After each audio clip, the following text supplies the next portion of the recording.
Jeffrey Epstein, Jeffrey Epstein, आखिर ये Jeffrey Epstein और एप्स्टीन फाइल्स का मामला है क्या? सन 1958 की बात है। लगभग $8 मिलियन में एक बंदा आइलैंड खरीदता है। नक्शे में देखिए कि 75 एकड़ का यह आइलैंड कैरेबियन में एक यूनाइटेड स्टेट वर्जन का एक हिस्सा है, जिसका नाम था लिटिल सेंट जेम्स। यहीं पर छुपा था एक बेहद काला सच, एक ऐसा सच कि जिसकी वजह से आसपास के आइलैंड में रहने वाले लोग उस आइलैंड को पीडोफाइल आइलैंड कहा करते थे। इस आइलैंड में कौन आता था और नाबालिग लड़कियों को क्यों लाया जाता था, और इस आइलैंड का मालिक था कौन? ये 3 सवाल बहुत अहमियत के हामिल। यहाँ पर 12 से 17 साल की लड़कियों की ट्रैफिकिंग की जाती थी। इस उम्र की लड़कियों को यहाँ लाया जाता था और उन्हें सेक्सुअल अब्यूज किया जाता था। ये लड़कियाँ यहाँ से भाग भी नहीं सकती थी क्योंकि आइलैंड के चारों तरफ समंदर का पानी ही पानी था। सबसे हैरानी की बात यह है कि यहाँ कौन कौन आता था।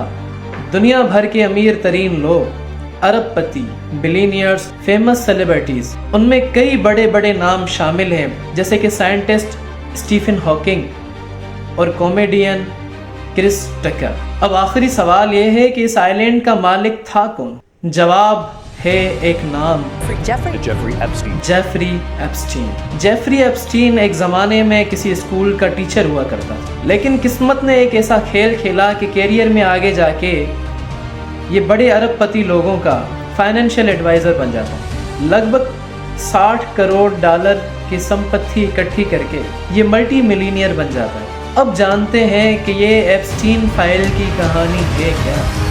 इस कहानी को लेके पूरी दुनिया के अंदर एक शोर मचा हुआ है।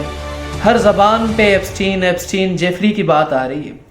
आखिर इसके पीछे क्या राज छुपे हैं जिसकी वजह से पूरी दुनिया बोलने पे मजबूर हुई है? एप्स्टीन फाइल के पीछे जो कहानी है वो ये है कि जेफरी एप्स्टीन कम उम्र लड़कियों को मसाज के लिए $200 की ऑफर करके बुलाता था, और जब वो उनके सामने आती थी आइलैंड पे तो उनके साथ वो रेप किया करता। कि जिन लड़कियों के साथ ये मामले हुए उनके बहुत सारे इंटरव्यूज आज भी यूट्यूब पर मौजूद हैं। वो रो रो के अपनी कहानियां सुना रही हैं। जेफरी एप्स्टीन के इस काम की वजह से बड़े बड़े नाम लेवा लोग उससे राब्ता करने लगे और वो भी अपनी लस्ट परस्ती में आ गए। कई बच्चियां तो ऐसी थी कि जो सिसकियां मारते मारते मर गई।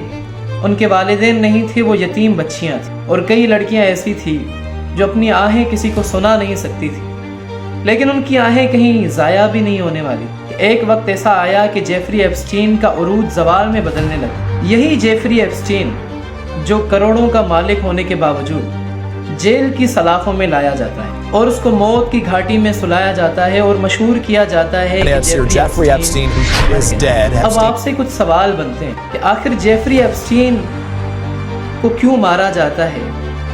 कौन है जो इसको मारने के पीछे पड़ा था? क्या वजह थी? और इसके साथ साथ एक सवाल और कि जो बच्चियां हमारी यूनिवर्सिटीज़ में पढ़ती हैं, जो अमीर तरीन लोग अपनी गंदी निगाहें इन बच्चियों पे डालते हैं, कहीं ऐसा तो नहीं है कि मेरी बच्चियां, मेरी बहनें उनकी शिकार होने के करीब? अपनी उन बच्चियों पे नज़र रखें जिनको आपने पढ़ाई के लिए बाहर भेजा है, क्योंकि स्कैंडल दुनिया भर के सामने आ रहे हैं। कभी बहावलपुर यूनिवर्सिटी का स्कैंडल सामने आता है तो कभी किसी और यूनिवर्सिटी का स्कैंडल सामने आता है। तो खुसूसन ऐसी कहानियों के बाद अपनी बच्चियों पे नज़र ज़रूर रखें।